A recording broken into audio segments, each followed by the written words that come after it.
Hello student, कैसे हैं आप सभी। मैं आशा करता हूं कि आप सभी अच्छे होंगे। मैं राहुल कुमार स्वागत करता हूं आपके अपने YouTube channel science ed classes में। तो इस वीडियो से हम शुरुआत करने जा रहे हैं 2023-24 के सेशन की इंटर क्लास की केमिस्ट्री को शुरुआत करने जा रहे हैं। तो इस चैनल पर आप सभी बच्चों के लिए सब कुछ फ्री होने वाला है, जैसे कि वीडियोस हैं, नोट्स हैं, टेस्ट सीरीज है और मॉक टेस्ट है। सारी चीजें आपको फ्री अवेलेबल होंगी इस चैनल पर। तो देखिए, इसी के साथ में हम वीडियो की शुरुआत करने जा रहे हैं। देखिए, आपको बता दें कि 2023-24 के सेशन में हम जो स्टार्ट करने जा रहे हैं ठोस अवस्था नामक चैप्टर है, ये क्लियर। तो इसी के साथ में मेरी तरफ से आप सभी बच्चों के लिए हाथ जोड़ करके तो देखिए शुरुआत करते हैं आज की वीडियो को। देखिए, 12th क्लास की केमिस्ट्री का ये चैप्टर नंबर फर्स्ट है, जो कि सॉलिड स्टेट ठोस अवस्था। इसका बेटा हम आपको इंट्रोडक्शन आज कराएंगे। क्या कराएंगे? इंट्रोडक्शन, जो कि आज का ये लेक्चर नंबर फर्स्ट होगा, क्लियर। तो आगे बात करते हैं। देखिए सबसे पहले तो आपको बता दें कि जिस तरीका से 11th क्लास में आपके पास में दो केमिस्ट्री थी, केमिस्ट्री फर्स्ट थी और सेकंड थी। फर्स्ट केमिस्ट्री में आप पढ़ते थे इनऑर्गेनिक केमिस्ट्री और सेकंड थी आपकी ऑर्गेनिक केमिस्ट्री। तो इसी में इनऑर्गेनिक में आपकी मिक्स थी यहां पर फिजिकल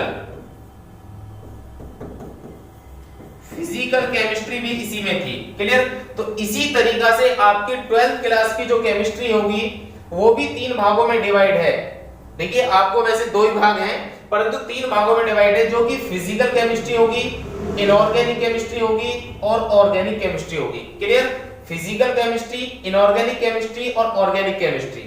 ये जो फिजिकल और इनऑर्गेनिक है, ये अपने आप में 12th क्लास की केमिस्ट्री का 50% भाग बनाते हैं, और ये जो अकेली ऑर्गेनिक केमिस्ट्री है, जो कार्बनिक रसायन है, ये अपने आप में 50% भाग बनाते हैं, क्लियर। तो आपको इस तरीका से पढ़ना होगा। तो 12th क्लास की केमिस्ट्री का जो फर्स्ट पार्ट है, उसमें आप देखेंगे कि सबसे पहला चैप्टर है ठोस अवस्था। क्या है? ठोस अवस्था। लेकिन हम बात करते हैं कि ठोस अवस्था की शुरुआत होती कहां है, कैसे है। तो बेटा सबसे पहले आपको पता होना चाहिए पदार्थ बोले तो मैटर बोलते हैं बेटा इसे इंग्लिश में। क्या बोलते हैं? मैटर। इसको बेटा द्रव्य भी बोला जाता है, द्रव्य। तो एक ही चीज है, द्रव और द्रव्य में अंतर होता है बेटा, तो ये द्रव्य ही पदार्थ है, क्लियर। तो सबसे पहले आपको ये पता होना चाहिए कि पदार्थ किसे कहते हैं। जब तक आपको पदार्थ नहीं पता होगा, इतने आप केमिस्ट्री को अच्छे से नहीं कर सकते, क्लियर। तो सबसे पहले शुरुआत किसकी होती है? पदार्थ की। तो पदार्थ होता क्या है? जो भी आपको आसपास दिख रहा है वर्तमान में, वही क्या है बेटा? पदार्थ है। जैसे कि आपके हाथ में इस समय मोबाइल है, वो भी पदार्थ है। जो पेन है बेटा, वो भी पदार्थ है। जो कॉपी लेकर के, नोटबुक लेकर के बैठे हैं, वो भी पदार्थ है। जिस चारपाई पे या जिस आप स्टूल, कुर्सी, मेज पे बैठे हैं, वो भी सब क्या है बेटा? पदार्थ है। तो होता क्या है कि जो भी ब्रह्मांड में आप देख रहे हैं, वो सब क्या है बेटा? पदार्थ है। तो हेडिंग डालें सबसे पहले आप पदार्थ, और मेरे साथ में डेफिनेशन लिखते चले। तो लिखे पूरे ब्रह्मांड की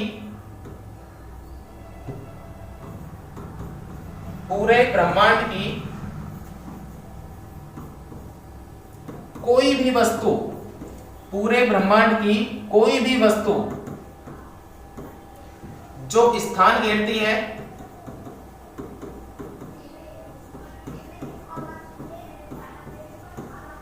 और अपना कुछ भी द्रव्यमान रखती है, क्या कहलाती है बेटा? वो पदार्थ कहलाती है। क्या कहलाती है? पदार्थ कहलाती है, क्लियर। ये सबसे पहले आपको पता होना चाहिए। जब तक आप पदार्थ के डेफिनेशन नहीं जानते, इतने आप कुछ भी केमिस्ट्री में, क्या साइंस में नहीं पढ़ सकते। और इसके एग्जांपल कोई भी आप 10 एग्जांपल लिख सकते हैं, कोई भी जो भी आपको दिख रहा हो। जैसे कि आपके पास में पेन है, ये भी पदार्थ है। आपके पास में बुक है इस समय बेटा, वो भी पदार्थ है। जो चेयर पे बैठे हैं आप, वो भी पदार्थ है। आप स्वयं जो आप हो, मनुष्य खुद भी पदार्थ है। गाय हो, वो भी पदार्थ है। दूध वो भी पदार्थ है। क्लियर। इसी तरीका से हवा वो भी पदार्थ है, रेत भी पदार्थ है, पानी भी पदार्थ है, आदि बहुत सारे हम लिख सकते हैं, बहुत सारे लिख सकते हैं। जो भी आपको दिख रहा है वो सब क्या है बेटा? पदार्थ है। तो पदार्थ क्या होता है कि पूरे ब्रह्मांड की कोई भी वस्तु जो स्थान घेरती है और अपना कुछ भी द्रव्यमान रखती है वो क्या कहलाती है? पदार्थ कहलाती है। वैसे आप 12th क्लास में हैं तो अब आप 12th क्लास में आ गए हैं तो शायद अब कोई दिक्कत नहीं है, क्योंकि आप इतना तो कुछ जानते ही होंगे, और नहीं जानते हैं तो फिर भी मैं जीरो से बिल्कुल स्टार्ट कर रहा हूं कि मैं तो आपको जीरो समझ के बिल्कुल स्टार्ट कर रहा हूं और आपको हीरो बनाना है। क्लियर। तो सब कुछ इस तरीके से बड़े प्यार से चलता रहेगा। क्लियर। तो जो भी 12th क्लास में बच्चे आए हैं सबसे पहले उनको और स्वागत करता हूं मैं आपका 12th में आने के लिए। क्लियर। तो बेटा ये बात समझ में आई, तो इसको आप नोट कर लें। क्लियर। तो और क्या हो सकता है पदार्थ की, और कैसे पहचान कर सकते हैं? तो जिसका अनुभव हम अपनी ज्ञानेंद्रियों द्वारा कर सकते हैं, ज्ञानेंद्रियों द्वारा।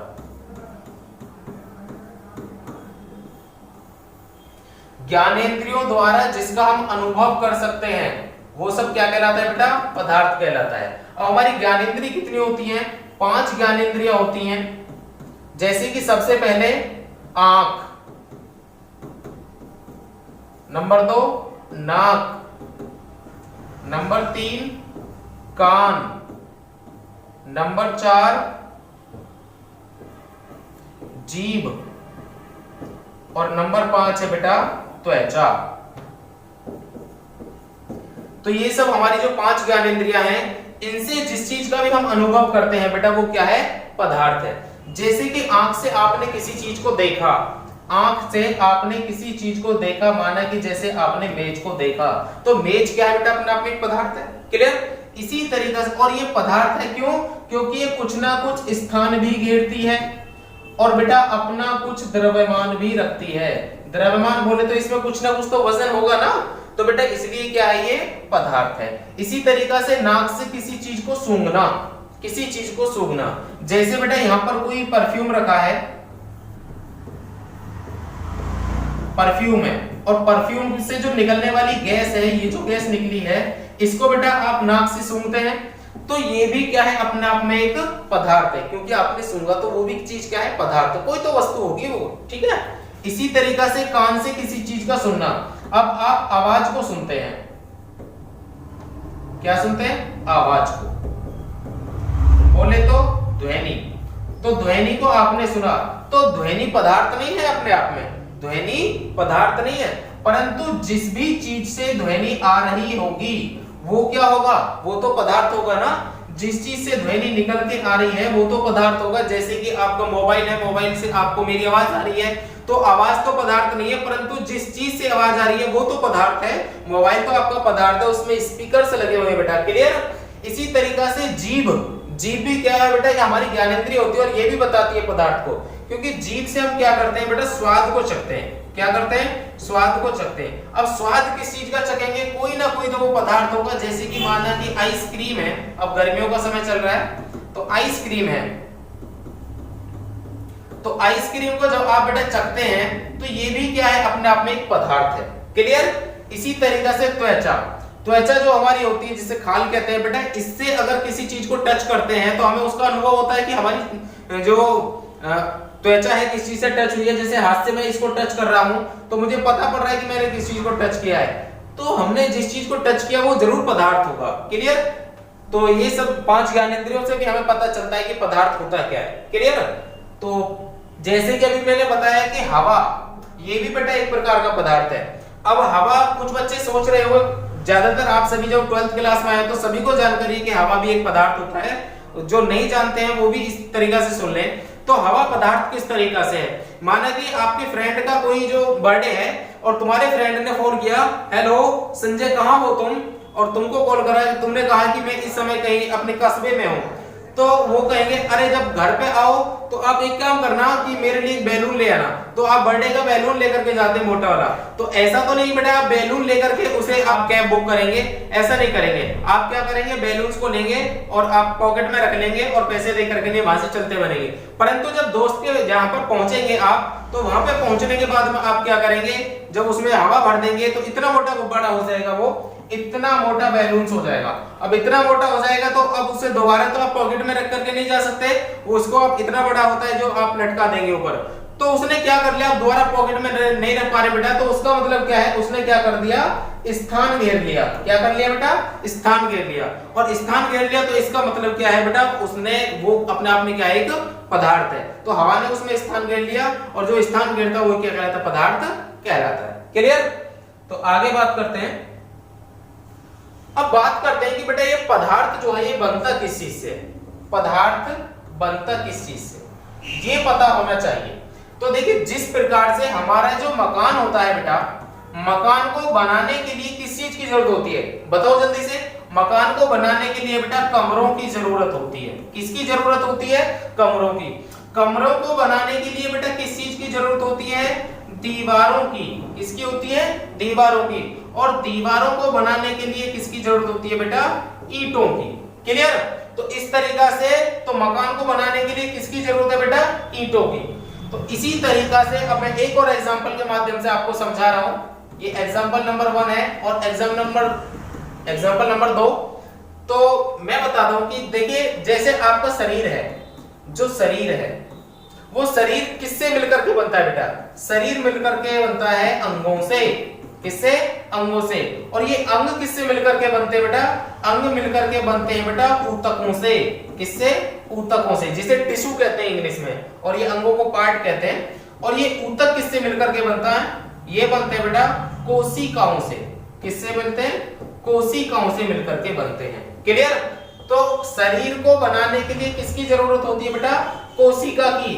तो ठीक उसी प्रकार, ध्यान दें, ठीक उसी प्रकार कोई भी वस्तु होती है तो वस्तु को बनाने के लिए किसी न किसी पदार्थ की जरूरत होती है। जो भी कोई पदार्थ हो उसकी जरूरत होती है, ठीक है, किसी न किसी मैटर की जरूरत होती है। और उस पदार्थ को बनाने के लिए बेटा जरूरत पड़ती है अणुओं की, मॉलिक्यूल्स की। क्लियर? और इन अणुओं को बनाने के लिए जरूरत पड़ती है बेटा किसकी, परमाणु की। तो किसी भी वस्तु या पदार्थ का सबसे छोटा भाग क्या कहलाता है, परमाणु। तो पदार्थ किससे मिलकर के बनता है, परमाणु से। तो बेटा इसके बारे में और आगे डिटेल देंगे, वैसे आप पढ़ के आए हैं 11वीं क्लास में। वैसे हम आपको बता दें कि ये परमाणु भी डिवाइड है कितने भागों में, 3 भागों में, इलेक्ट्रॉन्स, प्रोटॉन्स और न्यूट्रॉन्स, 3 भागों में ये भी डिवाइड है। क्लियर? यहां तक आपको पता चला कि पदार्थ या वस्तु किस चीज से मिलकर के बनती है, तो मिलकर के बनती है किससे, परमाणु से। क्लियर? अब बात करते हैं कि पदार्थ का वर्गीकरण किस प्रकार से करते हैं, पदार्थ का वर्गीकरण किस प्रकार से करते हैं। तो हेडिंग डालें, पदार्थ का वर्गीकरण। हेडिंग डालें, पदार्थ का वर्गीकरण। पदार्थ का वर्गीकरण। तो देखिए पदार्थ को हम 2 भागों में बांटते हैं।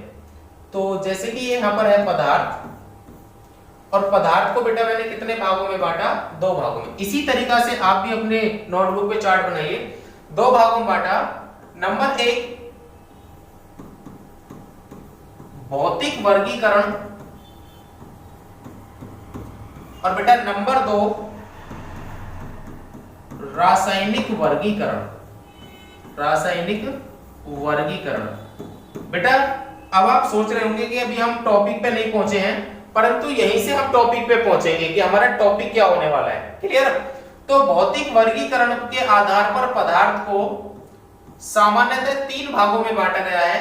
नंबर 1 बेटा ठोस, नंबर 2 द्रव, और नंबर 3 गैस। 3 भागों में। तो सॉलिड, लिक्विड और गैस 3 भागों में बांटा है। इसके अलावा भी और भी अवस्था होती है। चौथी होती है बेटा प्लाज्मा, 5वीं होती है बेटा बोस-आइंस्टीन कंडेंसेट। Bose-Einstein condensate. तो अब आपसे कोई पूछे कि पदार्थ की कितनी अवस्थाएं होती हैं, तो आप बताएंगे 3 अवस्था होती है। तो वो कहता है कि 3 तो हम जानते हैं, तो आप उससे कह सकते हैं कि 3 क्या, अब हम आपको और भी बता सकते हैं कि 5 अवस्था होती है। तो आप चौथी बताएंगे प्लाज्मा और 5वीं बताएंगे बोस-आइंस्टीन कंडेंसेट। तो उसके दिमाग में आ जाएगा कि ये बंदा अच्छा पढ़ता है कि इसको 5 अवस्था पता है। परंतु अब आपको हम एक और अवस्था के बारे में बताने जा रहे हैं कि पदार्थ की एक और अवस्था होती है। जी हाँ बच्चों, एक और अवस्था होती है जो छठी अवस्था है, जिसका नाम है chain malted state. Chain malted state जो छठी अवस्था है, आपको नहीं पता होगा, ये हाल ही में अभी खोज हुई है इसकी। क्लियर? तो ये आपको पता होना चाहिए। तो हमारा जो टॉपिक बनेगा, यहां से बनता है ठोस अवस्था, ये द्रव अवस्था और ये गैस अवस्था। जो द्रव अवस्था और गैस अवस्था को हम 11th क्लास में पढ़ के आते हैं। 11th क्लास में टॉपिक है बेटा द्रव अवस्था और गैस अवस्था के, और ठोस अवस्था जो चैप्टर है ये इसको हम पढ़ेंगे बेटा 12th क्लास में। क्लियर? कोई दिक्कत? अब रासायनिक वर्गीकरण में एक बार देख लेते हैं, नजर डाल लेते हैं कि रासायनिक वर्गीकरण के आधार पर जो हमारा पदार्थ है वो दो भागों में बांटा गया है। एक तो बेटा शुद्ध पदार्थ के, और दूसरा बेटा मिश्रण के रूप में। शुद्ध पदार्थ और मिश्रण के रूप में। अब मैं आपको बता दूं बेटा, शुद्ध पदार्थ को भी दो भागों में बांटा है। शुद्ध पदार्थ में एक तरफ आते हैं बेटा आपके तत्व, और दूसरी तरफ आते हैं बेटा आपके यौगिक, बोले तो कंपाउंड, और तत्व बोले तो एलिमेंट। बेटा इन तत्वों को भी तीन भागों में बांटा है। इन तत्वों को भी तीन भागों में बांटा है। कौन कौन से? एक तो बेटा धात्विक तत्व होते हैं तो धातु के रूप में, एक अधात्विक होते हैं तो अधातु के रूप में, और एक होते हैं बेटा उपधात्विक तत्व जो कि उपधातु के रूप में पाए जाते हैं। क्लियर? तो तत्व को भी तीन भागों में डिवाइड किया है। क्लियर? इंग्लिश में अगर देखो तो इसको बेटा प्योर बोलते हैं। क्या बोलते हैं? प्योर। और इसको बोलते हैं मिक्सचर। ठीक है, इसको बोलते हैं मिक्सचर। इसी तरीके से यौगिक को इंग्लिश में बोलते हैं कंपाउंड। तो ये कंपाउंड जो है बेटा ये भी दो भागों में बटे हुए हैं। एक तो होते हैं बेटा आपके कार्बनिक, और एक होते हैं आपके अकार्बनिक। क्लियर? याद रखना है। और जो तत्व है इसको इंग्लिश में एलिमेंट बोलते हैं। धातु को मेटल बोलते हैं, आपको पता होगा, मेटल। और ये नॉन मेटल, और ये होते हैं बेटा मेटलॉइड।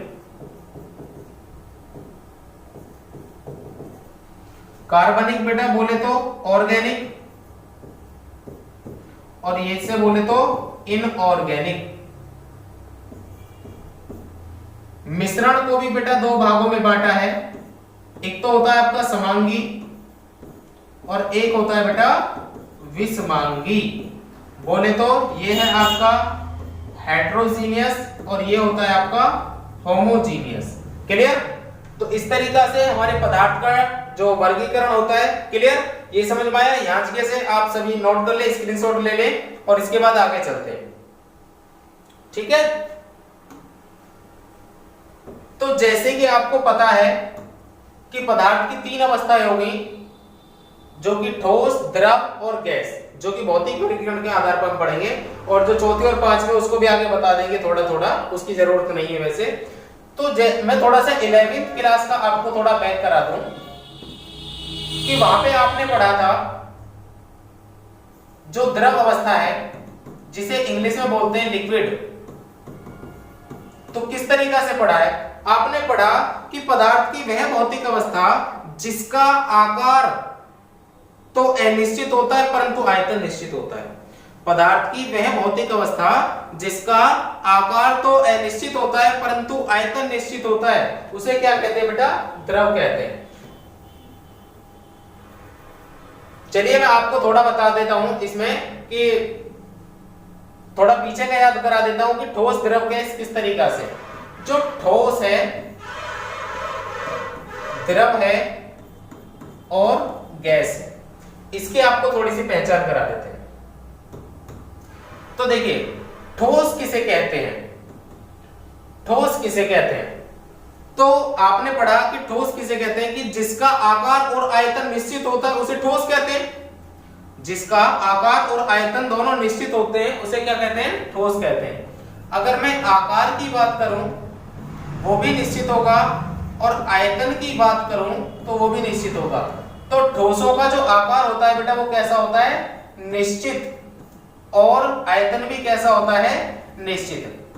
जैसे कि बेटा मैं आपको बताऊं, आप अपनी पेन को जैसे अब क्लास खत्म होगी तो आप यहीं पे रख करके जाना जहां पर आप बैठे हो, और जब कल आकर के क्लास को दोबारा ज्वाइन करेंगे तो आपकी पेन वहीं पे मिलेगी, ना तो उसके आकार में परिवर्तन होगा और ना आयतन में। ऐसा नहीं कि वो लंबी चौड़ी हो जाएगी और उस इतना ही स्थान घेरेगी जितना वो कल घेर रही थी। क्लियर?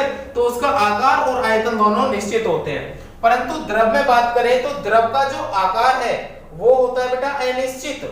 कैसा होता है? अनिश्चित। और आयतन की बात करो तो आयतन होता है बेटा निश्चित। आयतन निश्चित होता है द्रव का। क्लियर? और गैस की बात करूं तो गैस का जो बेटा आकार होता है वो कैसा होता है? अनिश्चित होता है। अनिश्चित होता है। क्लियर? और जो आयतन की बात करें तो आयतन भी कैसा होता है? अनिश्चित होता है। तो द्रव का गैस का आकार और आयतन दोनों कैसे होते हैं बेटा? अनिश्चित होते हैं। अब जैसे कि आप देख पा रहे हैं, ठोस का कोई उदाहरण दें तो आपके सामने जैसे कि ईंट हो गई, ठोस है। कांच हो गया, वो भी ठोस है। आपका जो मोबाइल है वो भी ठोस है बेटा। तो इनका आकार आयतन निश्चित है, फिक्स है बेटा ये। क्लियर? तो ये सब क्या होते हैं? ये ठोस होते हैं। अब द्रव की बात करें तो बेटा जैसे कि पानी, दूध, तेल, ये आदि बेटा सब क्या है? ये द्रव है। तो क्योंकि आप पानी, जैसे आपको एक गिलास पानी दिया आपने, एक गिलास पानी को आप जिस भी बर्तन में डालोगे, चाहे तो परात में डालो, चाहे भगोने में डालो, चाहे बोतल में डालो, वो जिस भी आप बर्तन में डालेंगे वो उसी का आकार ले लेता है। तो इसलिए इसका आकार जो होता है वो कैसा होता है? अनिश्चित। परंतु आयतन निश्चित होगा। उसका जो पानी आपने एक गिलास दिया वो हर जगह रहेगा तो एक ही गिलास, परंतु जहां उसे डालोगे आकार उसी का ले लेगा। क्लियर? तो इसी तरीका से तो आकार इसका जो होता है वो कैसा होता है? अनिश्चित होता है, आयतन निश्चित होता है। परंतु गैस की बात करें तो गैस का आकार और आयतन दोनों कैसे होते हैं बेटा? अनिश्चित होते हैं। जैसे कि गैस का उदाहरण हम देखें कि CO2 होती है, ऑक्सीजन गैस होती है, इसी तरीका से LPG गैस होती है, CNG गैस होती है, आदि सभी एक बहुत सारी गैसें हैं। क्लियर? तो ये सब क्या होती है बेटा? इनका आकार आयतन दोनों अनिश्चित होते हैं। इसे जिस भी बर्तन में आप डालोगे ये उसी का आकार ले लेती है। 11वीं क्लास में पढ़ा होगा आपने कि जिस भी इसे बर्तन में डालोगे ये उसी का आकार ले लेती है, और इनका आयतन भी फिक्स नहीं होता है। आयतन भी फिक्स नहीं होता है। चाहे वो थोड़ी सी गैस पूरे कमरे में भी इकट्ठी होती है, और वो थोड़ी सी गैस चाहो तो एक छोटी सी डिब्बी में भी बंद हो जाती है। क्लियर? तो इनका आकार और आयतन दोनों कैसे होते हैं? अनिश्चित होते हैं। क्लियर? यहां तक समझ में आया सभी के? तो ये सब चीज नोट कर ले बेटा। तो क्योंकि नेक्स्ट वीडियो में जो पढ़ाया जाएगा स्पेशल ठोस के बारे में ही पढ़ाया जाएगा। ये तो मैंने इंट्रोडक्शन के लिए आपको बनाई थी कि आप 11वीं क्लास से 12th क्लास में आए हैं तो कितना आपको याद है 11वीं क्लास का, इसलिए आपको थोड़ा सा रिवाइज करवाया और याद दिलाया है। और जो कल की वीडियो होने वाली है बड़ी धमाकेदार होने वाली है, क्योंकि वहां से जीरो से हीरो की तरफ हम चलेंगे। क्लियर? तो आप सभी को मुझे लगता है कि सब कुछ समझ में अच्छा आया होगा। अगर आपको ये वीडियो अच्छी लगी हो, जरा सी भी अच्छी लगी हो, तो वीडियो को लाइक करें, शेयर करें और चैनल को सब्सक्राइब करना ना भूलें। मिलते हैं नेक्स्ट वीडियो में, तब तक के लिए जय हिंद।